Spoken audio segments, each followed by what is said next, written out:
नमस्कार दर्शक बंधु, सुचित्रा टीवी को स्वागत करुछि। मु एस्ट्रोलॉजर वास्तुविद डॉक्टर शाश्वती हाजरा। दर्शक बंधु, आज आम आलोचना करुचे 2026 मसीहा बिच्छा राशि व्यक्ति विशेषक पई कोन रहिछि। आपण भाबुथिबे मु तो लाइफ रे एते टेंशन नेलेनी, पुनी भलो अछि कि खराब अछि को पई सुनिबी। निश्चिंत भाबरे सुनंतु, बहुत बढ़िया टाइम आपनकर आसुछि। जा खराब जाईछि किंतु आगको आसुछि बहुत सुंदर टाइम, गोल्डन पीरियड जाको कोंती। तेनु जदि आपण बिच्छा राशि व्यक्ति विशेष होंती तबे जानंतु आपनकर भाग्यर ताला आपण निजे फिटेया को जाउछन। तबे हम जानिबा आर्थिक क्षेत्र, बिच्छा राशि व्यक्ति विशेष मानकर आर्थिक क्षेत्र केमिति रहउछि। देखो आपनकर द्वितीयाधिपति, पंचमाधिपति अष्टम क्षेत्र रे बसिछंती वर्तमान। किंतु अष्टम क्षेत्र रे जदि आपनकर कोनोसी ग्रह वक्री होइकी रुहंती तार फल आपनको पॉजिटिव दिए, जेमिति कि नेगेटिव पॉजिटिव बोली आपण जानिथिबे। एठी कोन होला, द्वितीयाधिपति पंचमाधिपति आपनकर वर्षर प्रारंभ रु वक्री होइकी रहिछि, जोटा कि 3 मास पर्यंत रहिबो, मार्च मास पर्यंत।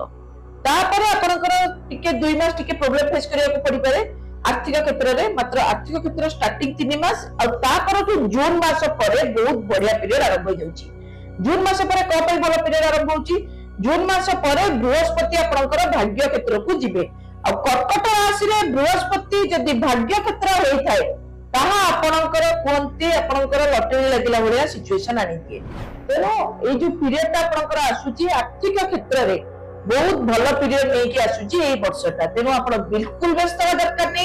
केवल एप्रिल में ए 2 मास आपनको टिके कष्ट करिया को पड़िबो, नचेत आपनकर ए वर्षटा एक आर्थिक क्षेत्र रे आपनकर पूरा माले माले कि रहिबे। तापर आसीबा स्वास्थ्य क्षेत्र। स्वास्थ्य क्षेत्र को जे देखिया को जिबा, आपण देखंतु चतुर्थ क्षेत्र रे आपनकर राहु रहिछि। चतुर्थ क्षेत्र रे राहु जेतो को रहिछि, चतुर्थ क्षेत्र रे तो राहु ताय कोन होय एक्सीडेंट प्रोन टिके रहिताय। एनी टाइप ऑफ एक्सीडेंट, पानी एक्सीडेंट, फायर एक्सीडेंट किंबा कोनोसी प्रकार road accident, any type of accident करई दै थाए। तेरो स्वास्थ्य क्षेत्र रे बड़ धरणर रोग बाग न हेले मध्य छोट मोट एक्सीडेंट केस आपनकर लागि कि रहिबो। आ गोटे कथा, राहु को करे मुंड को मध्य प्रभाव पकई थाए। हठात ऊपर आपनकर ब्लड प्रेशर टिके हाई होला बळे रहिबो। जदि हाई रहउची तुरंत डॉक्टर को सहित परामर्श करंतु। एटा छोट बोली कि भाबी कि नेग्लेक्ट करिवे नाही, काहे कि ना आपनकर हाई ब्लड प्रेशर आपनकर एई वर्षटा एक टिके संभावना जोग देखा दउची। नच डायबिटीज, अलगा कोनोसी बड़ रोग किंबा कोनोसी प्रकार पेट जनित समस्या इत्यादि एई वर्ष देखा देबार संभावना जोग नाही। पारिवारिक क्षेत्र को जिबा, पारिवारिक क्षेत्र को जिबा हमर द्वितीय क्षेत्रटा को कोआ जाय धन जन गोप लक्ष्मी। ता छडा चतुर्थ क्षेत्रटा को कोआ जाय पारिवारिक क्षेत्र। तो पारिवारिक क्षेत्र रे आपनकर रही जाईची, चतुर्थ रे राहु रही गला, पंचम रे शनि रही गला। तेनो पारिवारिक क्षेत्र आपनकर पैसा तो वर्ष भलो रोजगार करिवे, पिल्लांक पई परिवार पई आपण समय देई परिबेनी, पिल्लांक पई परिवार पई आपनको टिके टेंशन लेबा को पड़ी पारे। कोनोसी प्रकार आपनकर पेरेंट्स बापा मां किंबा सासू ससुर तांकर हेल्थ इश्यू किछि बढ़ी जाई पारे, जोटा कि आपण टेंशन नेबे, ताकू बारे बारे करी मेडिकल देखैबा, बारे बारे करी कि आपनको माने ताकू केयर नेबा को पड़ी पारे इत्यादि जोग देखा दउची। संतान माने आपनकर टिके अमान्य रहिबे। एई वर्षटा एक आपनकर संतान आपनकर प्रति टिके अवमानना करिवे, अमान्य रहिबे, विद्रोही मनोभाव प्रकाश करिवे आपनकर संतान। से संतान भावटा को टिके स्थिर भाबरे आसीबो जून मास परे। संतान भावटा आपनकर स्थिर रे आसीबो, ठीक जून मास कंप्लीट हे जिवो आपनकर आरंभ हो संतान मानकर स्थिरता। तेबे हमें देखिबा मानसिक क्षेत्र। मानसिक क्षेत्र को जब देखिया को जिबा, मानसिक रूप रे आपण खुशी अनुभव करिवे, काहे ना आपण जहा चाहेबे ता पाइबे। पैसा पत्र आपनकर पाखरे बहुत भलो रहिबो, पैसा पत्र को देखि कोनोसी टेंशन नेबेनी। मानसिक क्षेत्र रे असुविधा कोठी रहिबो, पेरेंट्स को देह खराब, आपनकर पिता माता किंबा बड़ भाई नचेत आपनकर जदि सासू ससुर अछंती ताकर शारीरिक असुस्थता नै कि आपनको टिके केयरफुली रहिबा को पड़िबो, नचेत आउ किछि मानसिक क्षेत्र तार टेंशन नै। तो तापर एजुकेशन को जिबा, एजुकेशन को जिबा पंचम क्षेत्र रे शनिकर स्थिति, पाठ पढ़ा रे जो माने अछंती से माने टिके स्लो प्रोग्रेस करिवे। शनि रा काम होला शनै शनै, ସନେଇ ମାନେ ସ୍ଲୋଲି। ତେଣୁ ଆପଣଙ୍କର ଯୋଉମାନେ ଏଜୁକେସନ ଲାଇନରେ ଅଛନ୍ତି ମାନେ ପାଠ ପଢୁଛନ୍ତି ତାଙ୍କର ଟିକେ ଲାଇନ ଟା ଟିକେ ସ୍ଲୋ ରହିବ। ମାତ୍ର ଯେତେବେଳକୁ ହାୟର ଏଜୁକେସନ କୁ ଯିବା ଆପଣଙ୍କର ପଞ୍ଚମାଧିପତି ଭାଗ୍ୟ କ୍ଷେତ୍ରକୁ ଆସୁଛନ୍ତି। ଯୋଉମାନେ ବିଦେଶରେ ପାଠ ପଢିବାକୁ ଚାହୁଁଛନ୍ତି, ଆଉଟ ଅଫ ଷ୍ଟେଟ ପାଠ ପଢିବାକୁ ଚାହୁଁଛନ୍ତି, ଭଲ ୟୁନିଭର୍ସିଟି ଖୋଜୁଥିଲେ ମିଳିନାହିଁ, ଆପଣଙ୍କୁ ଏହି ବର୍ଷ ମିଳିଯିବ। ଟପ୍ ୟୁନିଭର୍ସିଟି ସହିତ ଆପଣଙ୍କୁ ବହୁତ ଭଲ ଆଗକୁ ଆପଣଙ୍କର ଲାଇଫ ଟା ଆସୁଛି। ତାପରେ ଆମେ ଦେଖିବା ଆପଣଙ୍କର ଜବ କର୍ମକ୍ଷେତ୍ରକୁ ଦେଖିବାକୁ ଯିବା। କର୍ମକ୍ଷେତ୍ରରେ କେତୁ ରହିଛି। କେତୁ ଯୋଉ ସ୍ଥାନରେ ରୁହେ ସେଇ ସ୍ଥାନକୁ ପଚାରେ କିଏ ତୁ, ହୁ ଆର୍ ୟୁ।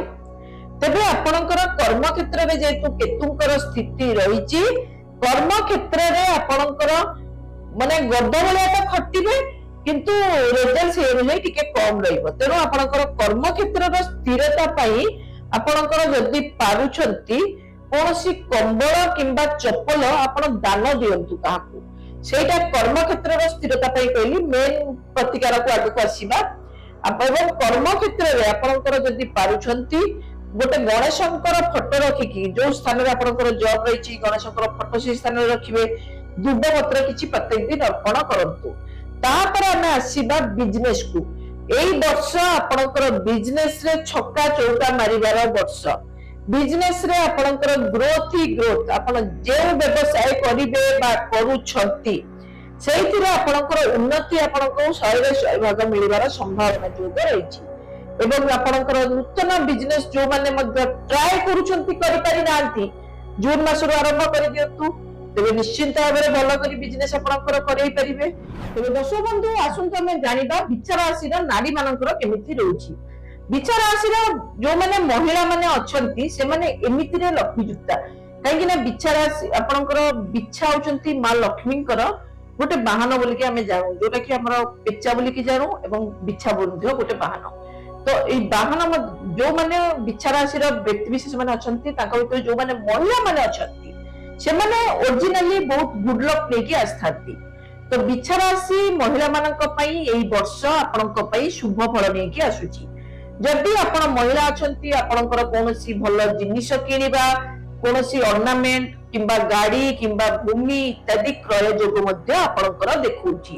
କିମ୍ବା କୌଣସି ପ୍ରକାର ଭଲ ଗିଫ୍ଟ ମଧ୍ୟ ପାଇବା ଆପଣଙ୍କର ଯୋଗ ମଧ୍ୟ ରହିଛି। ତେବେ ଆପଣଙ୍କର ଗୋଟେ କାର୍ଯ୍ୟ କରିବେ, ଯୋଉମାନେ ମହିଳା ମାନେ ଅଛନ୍ତି ତୁତୁରୁ ହେଇକି ଯଦି ଚାଲୁଛନ୍ତି ଟିକେ ସ୍ଲୋଲି ଚାଲିବେ, କାହିଁକିନା ଗୋଡ ଖସିଯିବାର ଚାନ୍ସେସ୍ ଟିକେ ରହୁଛି। ନଚେତ ବିଛା ରାଶିରେ ଆଉ କୌଣସି ମହିଳା ମାନଙ୍କର କୌଣସି ମାନେ ପ୍ରୋବ୍ଲେମ ଦେଖା ଦଉ ନାହିଁ। ତେବେ ଦର୍ଶକ ବନ୍ଧୁ ଏଠି ମୁଁ ପ୍ରତିକାର ସ୍ୱରୂପ କହିବାକୁ ଯାଉଛି। ଆପଣଙ୍କ ଦେଖନ୍ତୁ ବିଛା ରାଶିର ରାଶ୍ୟାଧିପତି ହେଉଛନ୍ତି ମଙ୍ଗଳ। ଆପଣଙ୍କର ଗୋଟେ କାର୍ଯ୍ୟ କରିବେ, ବଗଳାମୁଖୀଙ୍କର ମନ୍ତ୍ର ଯଦି ଆପଣ ଜାଣିଛନ୍ତି ତ ଆପଣ ପାଠ କରନ୍ତୁ। ନଚେତ ଯେକୌଣସି ମିଡିଆରେ ଆପଣଙ୍କର ପାଇଯିବେ ବଗଳାମୁଖୀଙ୍କର, ମାନେ ୟୁଟ୍ୟୁବରେ ଆପଣ ପାଇଯାଇ ପାରନ୍ତି ବଗଳାମୁଖୀଙ୍କର ମନ୍ତ୍ରଟା ପାଠ କରନ୍ତୁ ଟିକେ। ତ ସେଇଥିରେ ଆପଣଙ୍କର ଯଦି ପାରୁଛନ୍ତି ଆପଣଙ୍କର ହଳଦୀ, କେଶର, ସିନ୍ଦୁର ଇତ୍ୟାଦି ଆପଣଙ୍କ ଗୋଳେଇକି ଏଇ ଆଙ୍ଗୁଳି ଅନାମିକା ଆଙ୍ଗୁଳି ଏଇ ଆଙ୍ଗୁଳିରେ ଆପଣଙ୍କର ଗୋଳେଇବେ, ଯୋଉ ବଗଳାମୁଖୀଙ୍କର ମନ୍ତ୍ର ପାଠ କରିବେ, ତାକୁ ରଖିଦେବେ ଗୋଟେ ଜାଗାରେ। ସବୁଦିନ ଗଲା ବେଳକୁ ଯେକୌଣସି କାର୍ଯ୍ୟରେ ଯାଉଛନ୍ତି କିମ୍ବା ଗାଧେଇ ସାରିକି ନିଜ ମଥାରେ ଏଇ ଜାଗାରେ ଧାରଣ କରନ୍ତୁ। ତେବେ ଦେଖିବେ ଆପଣଙ୍କର ଯେତିକି ବାଧାବିଘ୍ନ ରହିଛି, ଯାହା ବି ପ୍ରୋବ୍ଲେମ ରହିଛି ତାହା ଆପଣଙ୍କର ନିଶ୍ଚିନ୍ତ ଭାବରେ ଦୂରୀଭୂତ ହେଇଯିବ।